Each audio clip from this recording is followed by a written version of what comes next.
This is Britt from resistradio.com, and I'm pleased to be joined by writer, researcher, filmmaker, and new Resistance Radio host, Tom Secker. Nice to speak to you, Tom. Yeah, good talking to you. How are you doing today? Yeah, I'm fine. You? Yeah, pretty good, yeah. I know that you've got an interest in this case that we're going to be discussing, which is the Breivik case. Yeah, I mean, it's... I have an interest in the whole terrorism thing, obviously. I mean, that's kind of what I largely focus on. But this one, it's just because I've kind of got this gut feeling that there's more going on here, but without being able to kind of specifically say where that's coming from and what the evidence is for that. So whenever you feel like that, the only answer is, just to keep looking into it and keep gathering more string and more information until you feel you can get somewhere, until you've got a better grasp on what's actually going on. Yeah, that's it. It's kind of a slippery conspiracy, and there's so many different angles that you could take on it. What I'd like to do first, though, is actually respond to something that you were talking about in your show on Sunday, because you were talking about the possibility that this is going to actually polarize society and split society into maybe the extreme left and the extreme right. And I thought that was pretty interesting because I've been following the trial over the last week, and actually Anders Breivik himself stated that that's what he wanted to do. And I'm just going to read out a few quotes which was taken from the Guardian's coverage on day 3 of the trial. It just says, Breivik insisted that his goal in the short to medium term was to make pariahs of Europe's nationalists, the very people with whom you might expect him to feel kinship. I thought I had to provoke a witch hunt of modern, moderately conservative nationalists, he said. Then he claimed that this curious strategy had already borne fruit, citing the example of Norway's Prime Minister Jens Stoltenberg, who he said had given a speech since the attacks, saying that critics of immigration were wrong. The effect of this witch hunt, said Breivik, would be to increase censorship of moderately nationalist views, which would increase polarization. The effect of this, he said, would eventually lead to more radicalization as more will lose hope and lose faith in democracy. And ultimately, he said, these new radicals would join the war he has started to protect the indigenous people of Norway and Western Europe. So I don't know whether you were aware of that. He'd actually said that on the 3rd day of the trial, but that actually, fits in with what you were talking about in your show. No, I must admit, I had no idea. I haven't read that article. You'll have to email me the link. But it's in keeping with various comments that Breivik's made.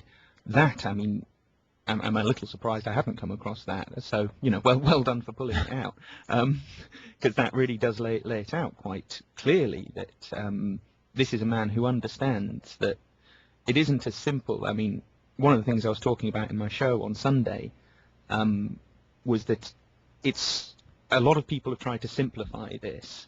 And this is one of the things that's bothered me so much about the case, is that we know very little about it, ultimately. I mean, there's more and more information coming out now because of this trial, and that's great in some ways, because it means we've actually got something to go on. But you know how it was in the days, almost as soon as this happened, it was like everyone was leaping on this horrible, tragic event to serve their own agenda. You had, people who...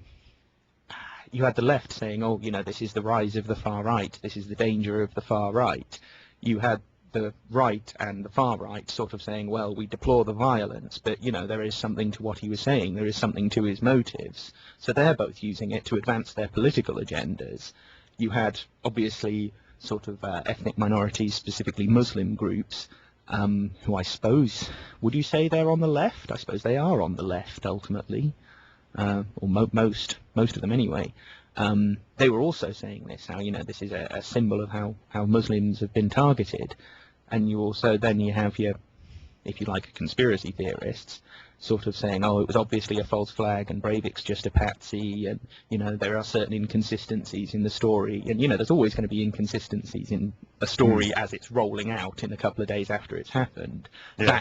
That isn't conclusive proof of something much dodgier than that. So you see what I mean? Everyone was kind of almost trying to exploit this to push whatever agenda it is they already had. And I'm very big on resisting that, resisting the temptation to just kind of subsume this under your general understanding of the world. And so the notion that this was, I don't know, one of the theories, I think you mentioned this on your show, was that this could be about demonizing nationalism. And I kind of discussed this a bit, and I'm not sure. I think it's a possibility, or certainly it's one predictable outcome. If you were going to set up something like this, that would be one of the predictable outcomes of it. But that doesn't mean that that's what was going on here, that that's all that this is about. I think it is more complex, and those comments from Breivik, coming back to those, I mean, what it indicates is that he understands that carrying out an act of horrific violence is, in a lot of ways, going to bring a lot of criticism and a lot of hatred and a lot of, I mean, he says he was trying to inspire explicit censorship against other people who believe those sorts of things or similar sorts of things. And so this wasn't just about, promoting one particular view or demonizing another particular view. It's more complicated than that. It's not just a sort of simple one or the other. Exactly, yeah, and it's too simplistic to try and pass him off as a madman, because the planning that went into this and what I've just read out, I mean, that shows that he has a full understanding of what he's doing, and it might be chilling to most people, but I certainly don't think he's a madman. No, I'm with you on that. His behaviour, the way he planned this, the way he carried it out, everything about it, and everything he said in court. I mean, he's obviously a deeply unpleasant man, but I don't think he's crazy. He comes across as, if anything, extraordinarily rational. Yeah. There's actually one more paragraph to this part of the article that I want to read out, which actually shows his full understanding of what he's doing. He said this logic was understood by very few, and that he had received letters from Norwegian and European nationalists saying, "What are you doing? We are getting no support as a result of this." He added, "I don't expect anybody to understand this. The only ones who understand this are themselves ultra-nationalists." So it's a real attempt to foment this crackdown on the more moderate nationalists, and then bring the ultra-nationalists into action, and to obviously copy what he did himself. Well, I mean, and this whole thing goes back to, or is extremely reminiscent of Gladio, the very, very long-running kind of NATO intelligence services operation in Europe. And I mean, I'm just thinking, there's several different ways we can go on this. It's curious. When Breivik was on the island, when he was on the island of Atoya slaughtering these teenagers, and he phoned up the police to kind of hand himself in, if you like, to admit to what he was doing and kind of say, "Come and get me, come and stop me." And there's a lot of kind of strange reporting over how many times did he call them, how many times did he get through, who did he speak to, all of this kind of stuff. But on one of the transcripts of these conversations that he apparently had, when he first phoned them up, he said, "I am Commander Anders Breivik of the Norwegian anti-communist resistance." Yeah. Now that's extremely kind of reminiscent of Gladio, because the way Gladio was first set up was as a series of stay-behind units when, the British and the Americans withdrew from Europe at the end of the Second World War. We left various units in place, MI6, CIA, and we're talking spying units, sabotage units, all of this kind of thing. And their purpose was, if there was then the communists, the Soviets, take advantage and decide to move into Western Europe, we've already got units in place to fight them and to, immediately provide a resistance force. So this notion of an anti-communist resistance force is extremely close to the Gladio thing. Now, it's hard to say from that one comment, does this mean Breivik is somehow part of a Norwegian Gladio unit, or whatever you might kind of draw from that. But what it does show is that he's aware of this history. He's aware of this this use of militancy and explicitly terrorism, acts of terrorist violence, as a subtle political tool in a much kind of larger geopolitical struggle. And that, the guy, whatever criticisms you might make of him, he's certainly not stupid. He certainly isn't stupid. No, definitely not. No. He seems to really grasp kind of...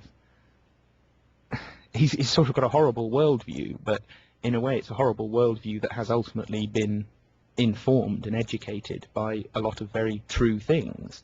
So, yeah, I mean, this whole strategy of tension thing in particular, what was so important about Gladio was that they were using militant groups, terrorist groups, on both the left and the right as proxies in this, and sometimes even fighting against one another. So you had a group like Ordine Nuovo in Italy that was basically invented by the Italian military intelligence. Their boss, their capo, was a guy called Pino Rauti. He was working for Italian military intelligence all along. The whole thing was just a sort of front organization. But at the same time, you did have other groups like Avanguardia Nazionale, who were, if you like, authentic neo-Nazi, neo-fascist groups who were kind of co-opted and manipulated and provoked. And then on the left, you had the Red Brigades, who started out as a kind of authentic communist militant, or at least leftist militant group, but then they kind of locked up all of their original leadership and replaced them with a bunch of spies.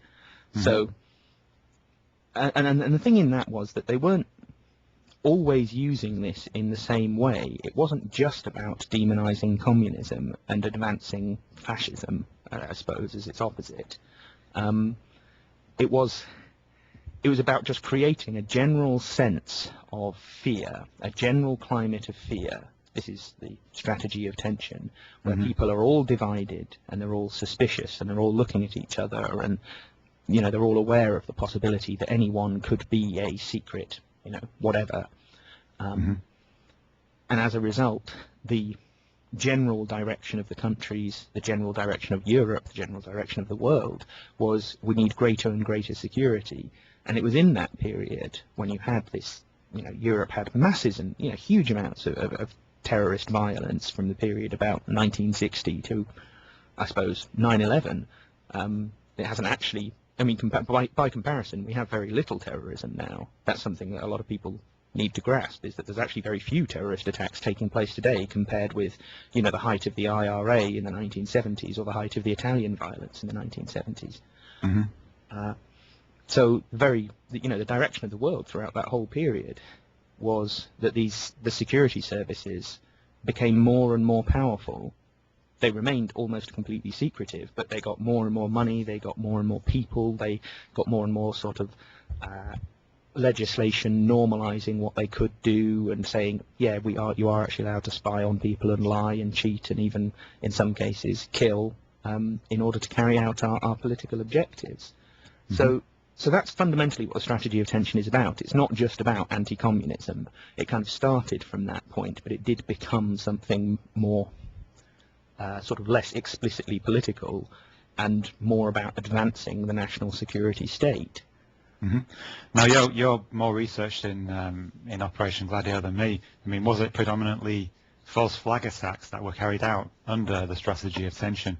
Because that obviously leads to the question of, how could this be interpreted as a false flag, because it hasn't been blamed on another group, has it? So it's different in that respect to your classic false flag, if indeed it did have higher forces manipulating it.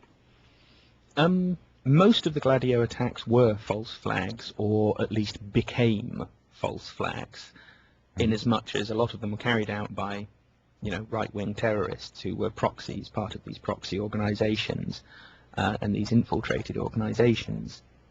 And they would carry out the attack, they would kill the people, plant the bomb, whatever, and the whole thing would be blamed on leftists, anarchists, communists, socialists, whoever they could sort of blame who was on the left. But those two processes weren't necessarily and weren't always in a kind of pre-planned, we've drawn this out, we're going to get our right-wing terrorists to carry out an atrocity and we're going to blame it on the left. Sometimes it seems that was very explicitly planned out in advance, and that is exactly what they were trying to do. But you also had situations whereby these neo-Nazis sort of went off on their own a bit and, decided to kill someone or plant a bomb somewhere and kill some people. And then the mechanism of the state would be to come in and cover the thing up and blame it on leftists anyway, without having that premeditated, we know this is going to happen and we know who we're going to blame it on. So you don't necessarily need that component for it to be somehow related, in the Breivik case, for it to somehow be related to these institutions and these processes and, you know, these, if you like, traditions in covert ops. Mm-hmm. So we could use the phrase that Peter Dale Scott uses, which is systemic destabilization, maybe just a general sort of chaos caused by events like this, which feed into the general sense of disorientation and fear, which ultimately benefits the people who are maybe manipulating this whole thing. Well, yeah, sure. I mean, it could be. I suppose all I'm really saying there is that, well, yeah, no, let's stick with the Gladio parallel. In Belgium in the 1980s, you had this series of massacres, the Brabant massacres, where people would literally just, you know, walk into a supermarket, usually 2 or 3 armed men in balaclavas with shotguns or machine guns, and they'd just kill random people, kill a couple of dozen of them and walk away. It was, you know, the most kind of naked violence that you can't understand why anyone would do that. They didn't phone in any warnings, they didn't issue any statements, they didn't make any demands, they didn't do any of the normal things that a political terrorist group would do in order to advertise their cause or promote their cause or try and accomplish some, you know, specific aim through this violence. It was almost simply not violence as an end in itself, but violence as a means to fear, which is ultimately as a means to security. That's the kind of general arching pattern of this. So I do wonder, given the similarities between Breivik's massacre on Utoya Island and these Brabant massacres, whether it is more something like that we're looking at. But of course he did, or at least appears to have left, this video and this manifesto, which do kind of identify him very much as a right-winger, a nationalist, to some extent a Zionist, to some extent a racist. So that's a distinction worth making. That's worth bearing in mind, that, you know, in the Brabant massacres we didn't have that dimension of it. But that doesn't mean there aren't parallels to be drawn. I think it could be about systemic destabilization. It could just simply be about fear as a means to security. I mean, I find it just impossible to believe that he could have planned and carried this out all by himself. I mean, not necessarily in terms of him being accompanied on the island, for example, although there were reports of like another gunman on the island. But I simply find it impossible that he could have, you know, planned this whole thing by himself. And yeah, you refer to the videos there, the video that he released, and you know, Peter Dale Scott's talked about the similarities with another guy's video, Nick Gregor, and this whole sort of Christian freedom fighter movement. There's reports about Breivik himself traveling to Liberia, and he said that there's a whole network of these people, and the authorities seem to be strangely dismissive of everything that he said, and I don't really understand why, because, you know, based on the evidence so far, he's not a pathological liar, and I don't really see why he would have a reason to make that up, to be honest. I mean, he has admitted to having embellished aspects. He's described his manifesto as being deliberately pompous, and he even referred to the uniforms that he took photos of himself in as being pompous. So he's definitely tried to project maybe an exaggerated image, but I just don't understand why he would lie about these other cells that he says exist. And I find it strange that the authorities have said outright, you know, we don't believe this exists. We don't believe this network exists. I don't understand that. Have you any idea why that might be? Well, I mean, you're kind of asking me several different questions in one there. So, well, let's try and take them in order. You started off with your disbelief that he acted alone, that he could have carried out this meticulous plot purely by himself. And I've got to say, if he did, it is probably the best carried out lone wolf, lone terrorist attack in history. Yeah. I've never, I mean, I've read about a lot of different terrorism cases, both ones that, you know, involved the state and ones that just were kind of organic terrorist cases. And I've never come across one that was sort of, if you like, from a strategic point of view, from a kind of military tactics point of view, that was done as well as this was done. And it's a rather kind of horrible way to look at it, but his massacre on the island, where He killed, I think, 69 people. The vast majority of the victims in this attack were killed in this gun rampage on the island. And that is a kind of world record for a spree killing. I don't think anyone's ever managed to kill. That's the wrong way of putting it. I don't think anyone has gone on a spree killing, a single shooter, and killed anything like that number of people. I think previously you're talking about 30 or 40, so half the number. So there is an element there that you wonder, could he have achieved? Could he have done all this, acting as one man, acting on his own? I think the stories of an additional gunman on the island were never really confirmed. For example, I've never seen a named witness being interviewed saying, I saw another gunman, I thought there was another gunman. It's just one of those things that kind of you've seen in a few news stories, but I've never kind of found a firm source for it. So I'm inclined at this point, anyway, to kind of disbelieve that. I think there definitely was one named witness, actually. Oh, go on. I don't have the name on me, but I did actually read that earlier. It was one person who went on record and said that they saw, or actually they didn't see another gunman. What it was, they reported gunshots from different places on the island. But, as you mentioned earlier, there's lots of inconsistencies, and people are obviously panicked at a time like this, so we can't rely totally on things like that. Well, exactly. I'm not saying explicitly there wasn't an additional gunman. There may have been, but what I'm saying is, in terms of trying to reconstruct this and make sense of it, I don't think we can hedge too much on the words of a sort of traumatized victim. Exactly. And also, you've got to remember, this is a very small island. It's only like 24 acres. It's a small, small island. In an hour and a half, you could walk over it several times. So, the notion that he would somehow have to be sprinting around killing these people, that's not true. You were talking about 600 people on 24 acres. It's not that difficult for him to kill 70 of them in an hour and a half. It's horrible, I know, but possible. So that maybe this person thinks this person who says that they heard gunshots from different parts of the island, when the island is that small, it's not that easy to say, because you're only, think about how big 24 acres is. It's only, I don't know, the size of a small football stadium or something, maybe a bit bigger than that. Yeah. You could easily be mistaken about that, is basically what I'm saying. So, so we shouldn't pin too much on that, although, who knows, maybe more evidence will come out on that, and we'll all change our mind. But actually, it's the bombing in Oslo that I find more indicative in some ways of the notion that there was more people involved in actually carrying out the attack, if we'll set aside the video and the manifesto for a moment. Mm-hmm. In as much as when you look at the videos and the photos from this supposed truck bombing outside the government building, it seems to have exploded in a very, very strange way. It seems to have caused almost a random pattern of damage, of violence against people and buildings in the area. It doesn't seem to have kind of exploded how you would expect a truck bomb exploding in open air would go off.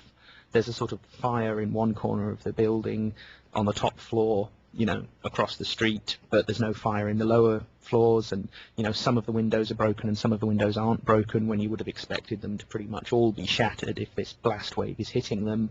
There's windows broken in shops sort of 2, 3, 4 streets away, but only 1 or 2 of them are broken and not the one next to it. So there is some weird stuff in there. Maybe there is rational explanations for all of these phenomena, but there are suggestions, I think, in the photographs and in the videos that there could have been more than one explosion, which obviously would mean a bigger conspiracy.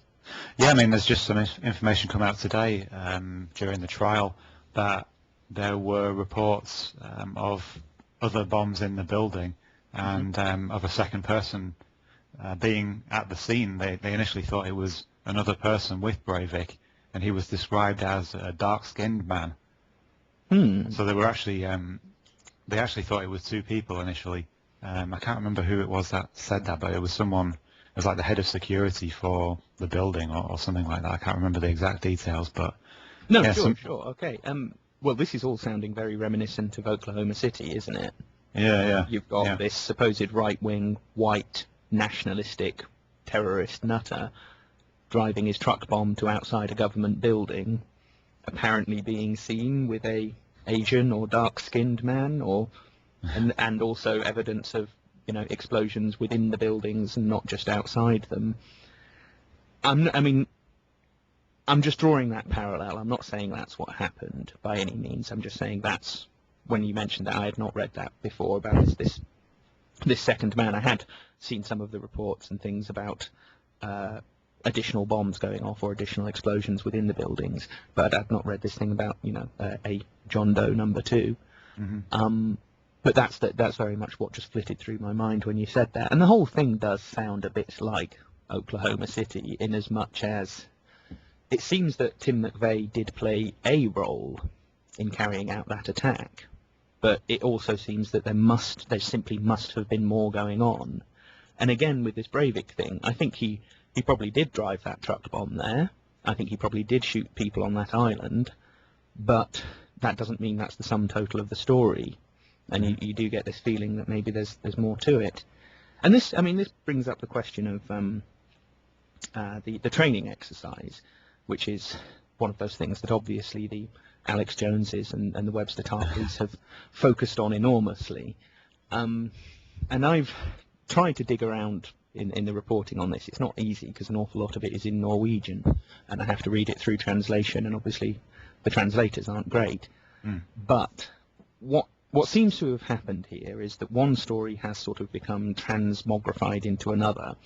You have the true story, which is that there was some sort of bombing exercise running in Oslo in the days before the attack that finished on the afternoon, about half an hour before the bomb went off.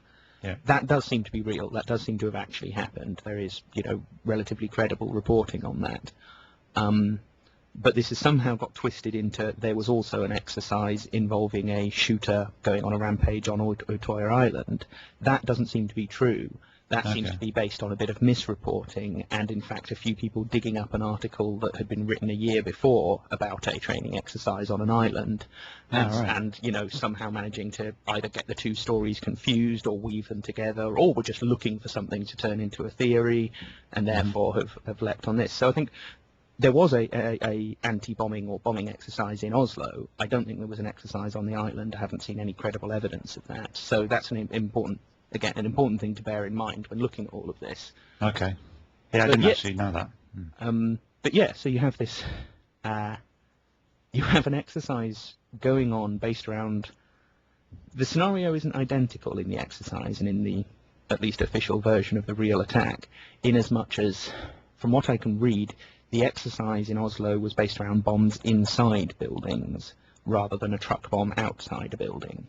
But that, of course, would then perhaps, give us a hint of an explanation as to where this additional damage is coming from and where this damage that appears inconsistent with a single truck bomb going off outside the building, why that has happened.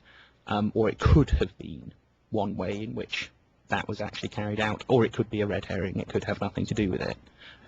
We can't be certain at this point. We need more information than we have.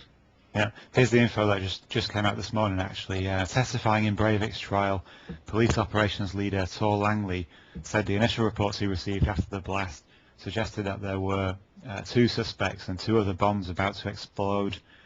Langley said he first got a report of a suspect with a non-Nordic appearance leaving the scene. He then got another report of a Nordic-looking suspect, which made him believe there were 2 suspects. So, yeah, of course, this could be one of the inconsistencies that always happens, but yeah, in sort of combination with this drill, it's possible that, this was,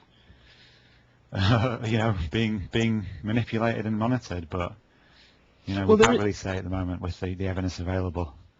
Well, sure. And another thing I think we should bear in mind, and I'm sure you'll agree with this, is that there is a distinct possibility of a non-state conspiracy here. Mm-hmm. That we're not just looking. The conventional suspect is the security and military services of the country where the attack has happened. If you're talking about that, attack that has certain questions hanging over it and certain bits of evidence suggesting that there's more to it, then that they are the usual suspects. And okay, fair enough, I can understand that. but there is also the possibility of course, foreign state or military services, or even just non-state actors, some sort of, if you like, right-wing conspiracy of this network that Breivik says that he belongs to, and that therefore there were perhaps additional bombs inside the building to maximize the damage, or perhaps there was an additional shooter, or at least some other form of help. Maybe someone helped Breivik build the bomb in the first place, because it's not the easiest thing to do to build I think it was, it was nearly a ton, this thing. It was several hundred kilos of explosive. It's not that any easier thing to just make and store safely and transport. It's so there again you have a sort of hint of more people involved, of some sort of wider conspiracy than just Breivik acting alone.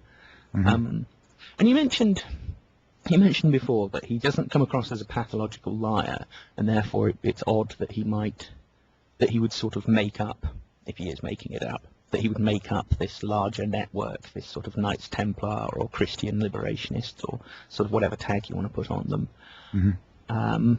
He doesn't come across as a pathological liar, but he does come across as quite narcissistic, and that, although there is quite a lot of dispute over his psychological, psychiatric state, his state of mind, all the different analyses do seem to agree the guy is narcissistic. He likes the attention. He very much seems to be enjoying being on trial and being given this platform. So there is another indication of, well, if he's that narcissistic, why is he trying to share out the credit, as he sees it, for this attack? That's a good point, yeah. Why would he do that?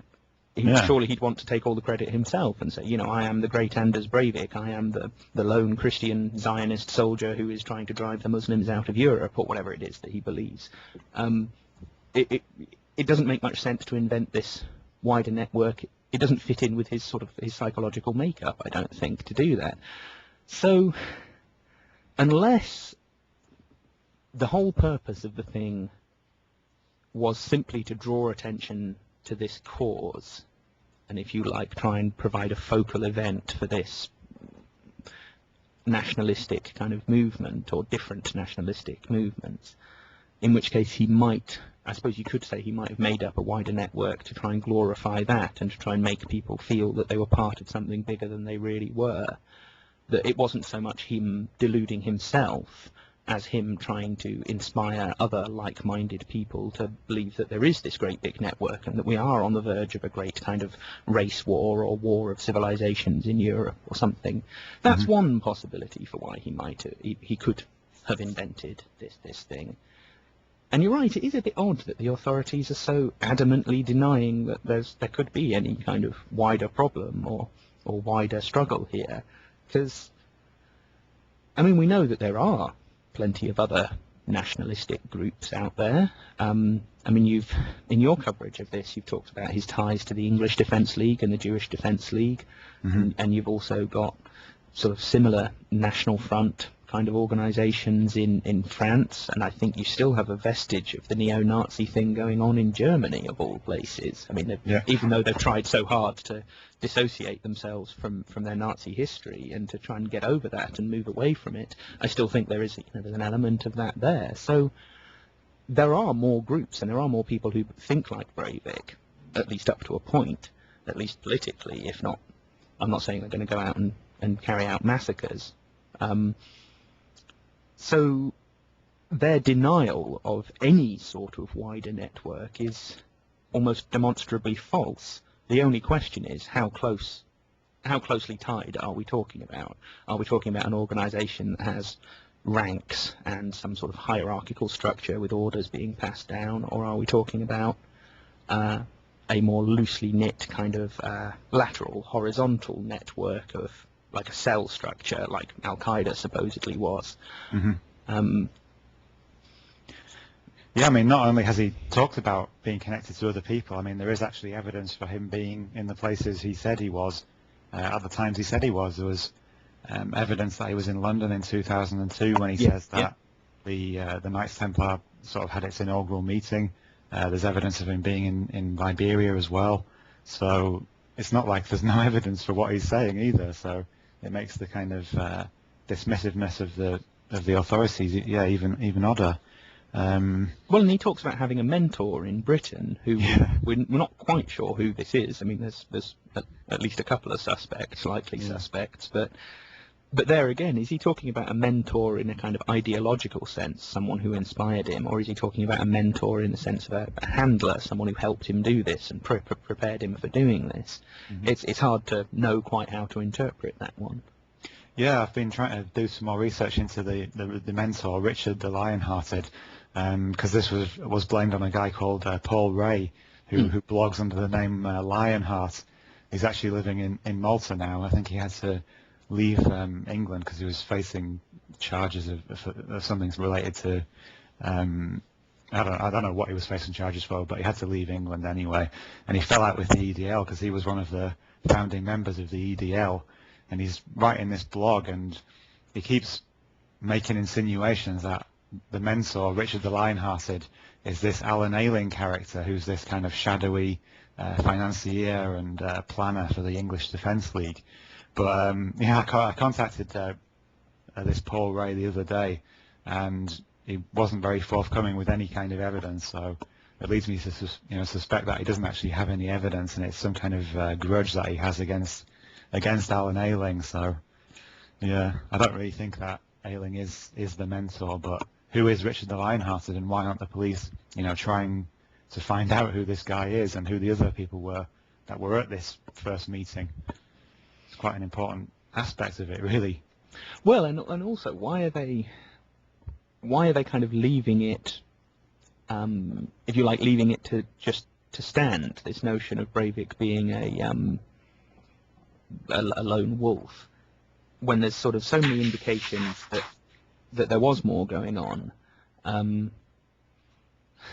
Why are they just sort of willing to accept that? Because the point ultimately, from the perspective of, say, the British security services, should be, but clearly isn't, that if there's half a chance that this guy was actually part of a wider network, and that therefore there is a potential Anders Breivik knocking around England somewhere just waiting for the opportunity, or just biding their time, before they do something like this, then surely the important thing would be to establish whether or not that is true, and if it is true, to try and find these people.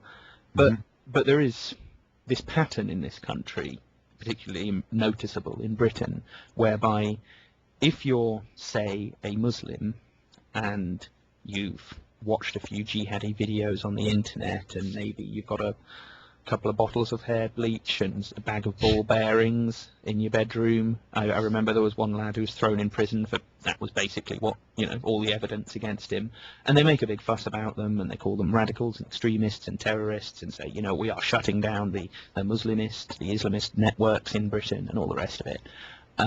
Yet, when some sort of nationalistic right-winger has a garden shed full of weaponry and lots of equipment for making bombs, for some reason they don't put that in the paper anywhere near as much.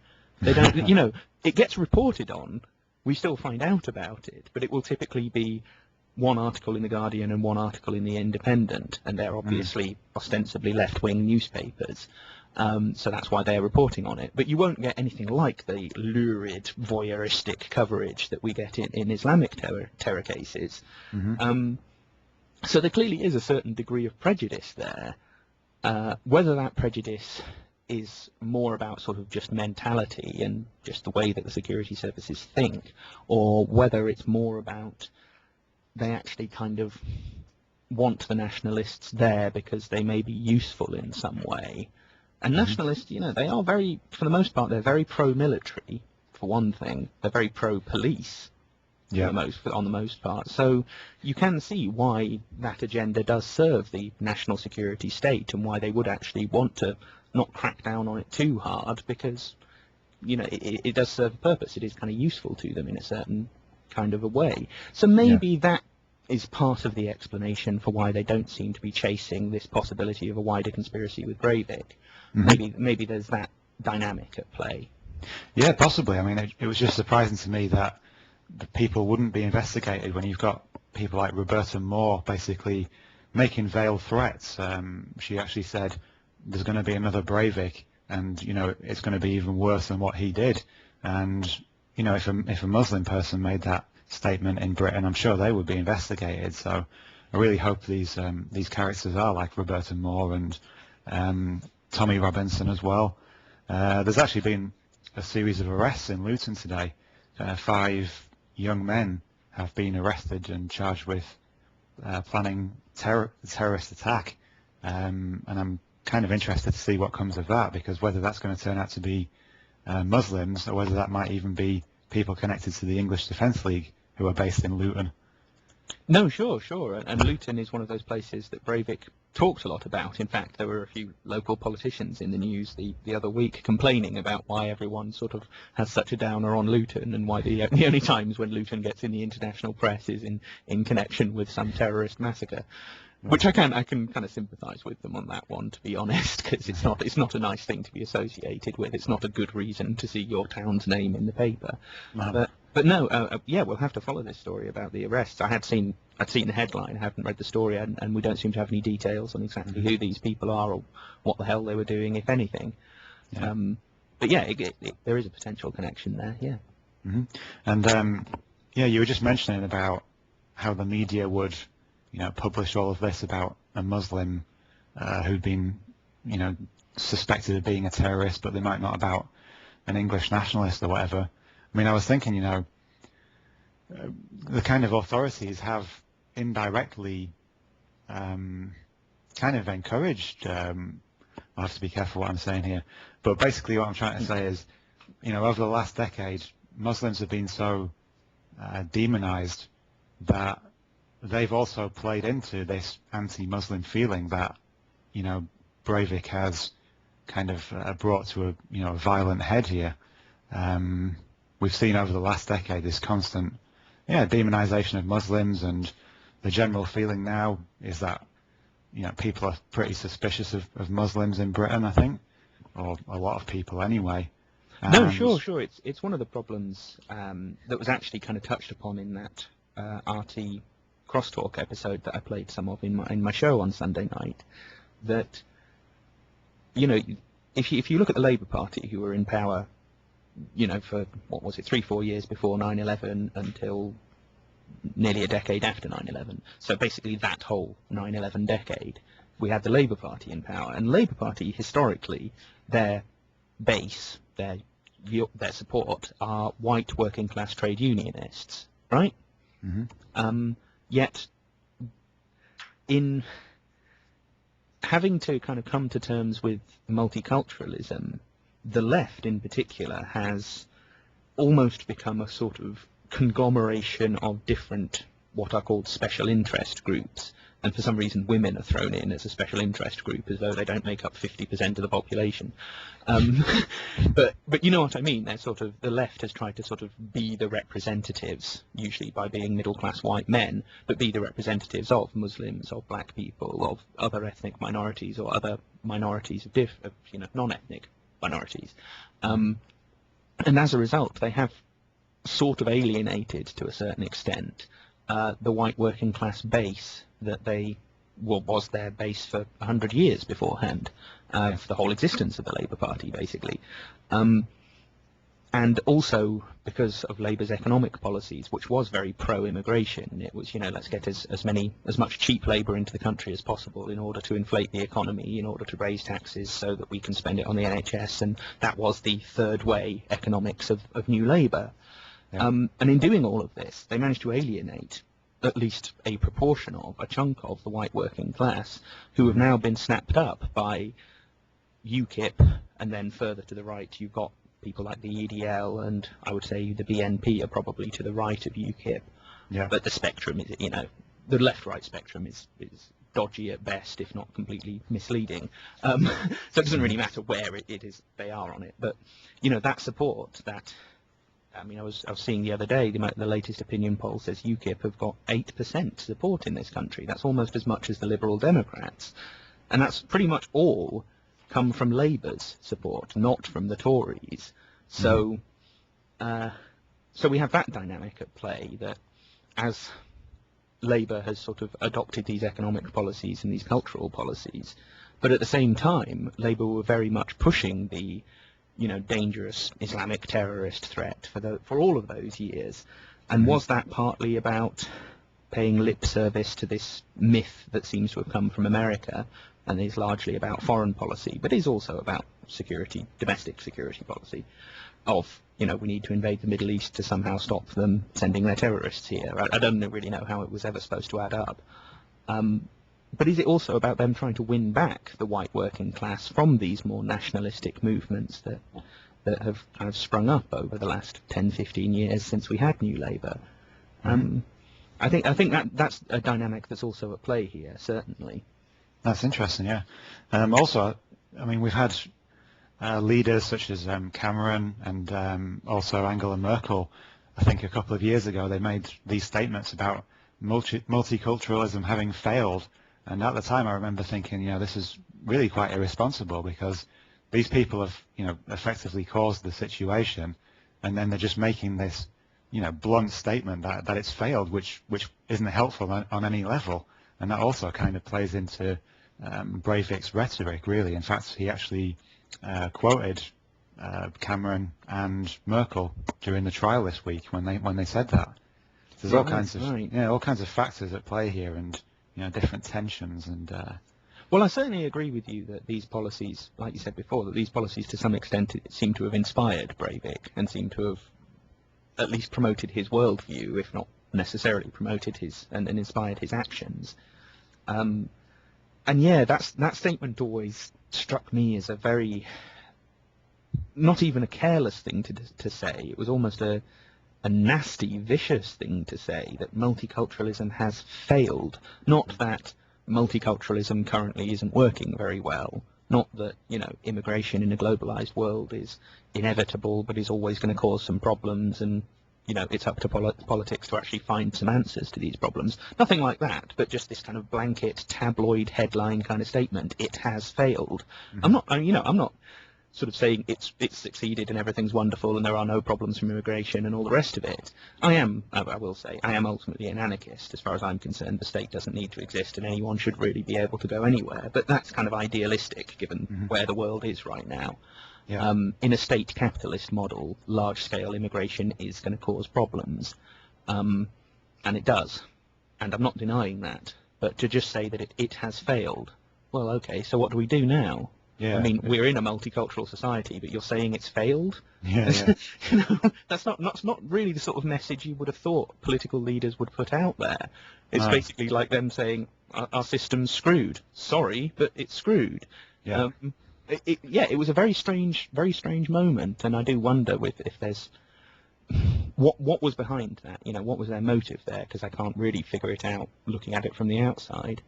Yeah, and it happened roughly the same time as well. Merkel said it, Cameron, and I think Sarkozy as well. They all said it within the space of about a week or two. And I just thought at the time, this is really suspicious timing. And yeah, it was. This is just a very irresponsible thing to say, that I felt at the time. Well, and inflammatory. It feeds into, going back to where we started, it feeds into a strategy of tension. It feeds into this mutual suspicion, this paranoid, sort of schizo state where everyone's worrying about everyone else and everyone's suspecting everyone else, when in reality we actually live in extremely peaceful and pretty well-off countries. We don't have that much to be afraid of and that much to be concerned about. But yet we so easily get whipped up into these states of fear. Mm-hmm. Yeah. Now, just moving on to a slightly different angle, I found it quite interesting that there's been really no mention from Breivik. I haven't actually read his manifesto. I mean, I do have it, but it's obviously 1,500 pages long. But you're not missing that much. No, well, I think 60% of it is cut and pasted, isn't it? As admitted this week. But yeah, there's been no kind of mention of the way that Western authorities and the Western intelligence services have manipulated and exploited Muslim so-called extremists. Because Breivik has studied all of these terror attacks. In fact, he specifically named the Oklahoma City bombing and also the first World Trade Center bombing. He's obviously researched Al-Qaeda extensively, but there doesn't seem to be any reference to, the fact that these groups are used by the West to further their agenda. And I personally would have thought that, Breivik would have been well aware of these kinds of theories and ideas and the hard facts about that kind of information if he's spent so much time on the internet doing research. No, that's a fair point. It hadn't occurred to me, but you're dead right. I mean, there's basically no mention in his entire manifesto, as I remember, of the security services doing anything, let alone their involvement with terrorism and with extremism and militants and all the rest of it. And you're dead right. I mean, I always find it very strange, actually, whenever I read anyone who says that they've done an awful lot of research on Al-Qaeda, and talking about Al-Qaeda specifically. I mean, you can find the same things with lots of other movements. But anyone who sort of says, they've done meticulous research on this, and it does seem that Breivik has looked into this to a considerable extent, but they don't seem to have discovered that, about 60% of these people are in some way connected to the security services. Yeah. I find it baffling that they managed to miss that one. I mean, missing some of them is completely forgivable because it's a very complicated web. I'm sure there's plenty that I don't know about, and this is kind of my specialty. But very odd that he either didn't come across that or didn't in any way mention it. But I suppose it doesn't fit into his worldview. As far as he's concerned, Muslims are sort of, just brown-skinned, smelly immigrants who've coming over here and taking jobs and taking up room on the streets and all the rest of it. So, I mean, he even says that he kind of concluded that Al-Qaeda were the best terrorist group because they used a cell structure and because they were prepared to die. They were prepared to be martyrs in the name of their supposed cause. And that's a sort of oddly complimentary thing for him to say about people who should be his kind of natural enemy. Yeah. There's a lot of tensions in it. I mean, I haven't read the manifesto cover to cover. I did spend quite a long time looking at it. And actually thinking about it, this connects back to what we were saying before. If you were... I mean, you can find... I'm trying to think of the right words. You can find Islamic terrorist training manuals on the internet, but the vast majority of the documents that people are arrested for downloading, or the vast majority of these documents don't exist on the internet because so many of them are removed. You do have, counter to that, the fact that the Justice Department did publish the Al-Qaeda manual on their website, but, sidestepping that, that is more of an anomaly rather than the norm. In the case of, if I'm just speaking hypothetically here, if some Islamic terrorist had done this, if a Muslim guy had done this rather than a white Norwegian, and he'd stuck a manifesto and a video up online, how long do you think that would last online? Do you think it'd probably be taken down within a matter of days, and censored quite stringently? You can still find Breivik's video and his manifesto everywhere. It's the easiest thing on the internet to find. So. Yeah. They're clearly perfectly happy for it to be up there. They don't seem to have made any attempt whatsoever to take that down. That's true, yeah. Even though it contains some pretty horrible views and some pretty explicit instructions for how to carry out acts of violence.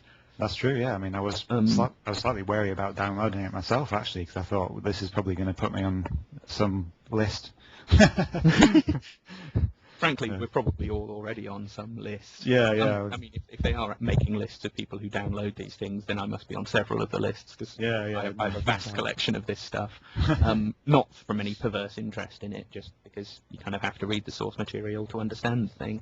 Yeah. But yeah, I mean, you're right. There are some tensions in this manifesto that don't seem to quite add up to the sort of idealistically committed lone nutter that Breivik is portrayed as, and that the official story seems to be saying he is. So, yeah, we're brought back to where we started. There are various indications of a wider conspiracy. Nothing concrete, but there are certainly some indications. And certainly the consequences of this, whether intended or not, do seem to have been tension, the strategy of tension, or some sort of slight reworking of it. Yeah, that's it. I mean, even if this didn't have higher forces manipulating it, then effectively the result is going to be the same, because it's going to be exploited by everyone, as you said at the beginning. Exploited by the left, exploited by the right, exploited by the mainstream and the alternative, exploited by the different politicians. Yeah. That's it. I mean, so as weird as it sounds, sometimes in these cases it doesn't even matter whether it was an inside job, as Alex Jones would say. The effect of it is always going to be the same, and that's a furthering of personal agendas, and in this case the agenda of the state, which is to further power and wealth, basically. Yeah. Mm. Well, and I mean, there is one other dimension to this that we haven't touched on yet, and that I don't think either of us got into in our radio shows, and that's the question of intelligence failures, which is obviously a bit of a bugbear of mine, a bit of an obsession of mine, really. This notion that of foreknowledge or some kind of, the what did they know and when did they know it question. And this does come up in the Breivik case because it's only available in Norwegian, sadly, but you can find English language newspaper coverage of this. About a month or so ago, the Norwegian Security Service, who I think are the PST, I don't know much about them, they're kind of national policing, their equivalent of MI5, I suppose. They published a report on what kind of foreknowledge did they have about Breivik, what did they know about him, and when. And it turns out that Breivik's name came up in a international counter-terrorism intelligence operation known as Global Shield, which is, very Marvel Comics, isn't it? And as you can imagine, yes, this originated in America. Yes, this originated with the Department of Homeland Security. And it was basically an intelligence operation to try and track the purchase and distribution of substances that you could use for making bombs, like ammonium nitrate.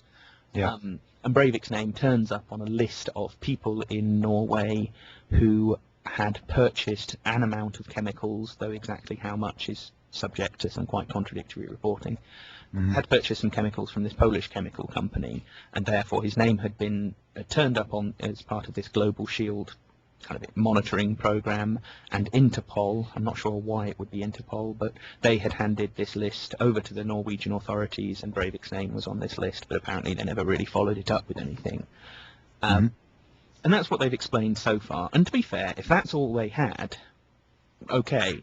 To be honest, I don't think with just that bit of information you could really expect them to have then extrapolated that this guy was going to carry out a massacre and kill nearly 80 people. But at the same time, there's every possibility that more information is going to come out and it's going to emerge they actually knew much more, because that's usually the pattern with these things, is that once they open the door to the question of, well, what did you know, it turns out year after year, more and more, they knew actually tons. That might not happen with this case, and if it doesn't, and that is all they had, then I don't think we can criticise them too much. But it does. Well, Sorry, go ahead. No, I was just going to say, I mean, he was quite prolific on the internet, apparently. So, I mean, presumably they could have put that information together with the purchase of these chemicals from Poland, and also his training at a gun club. I don't know.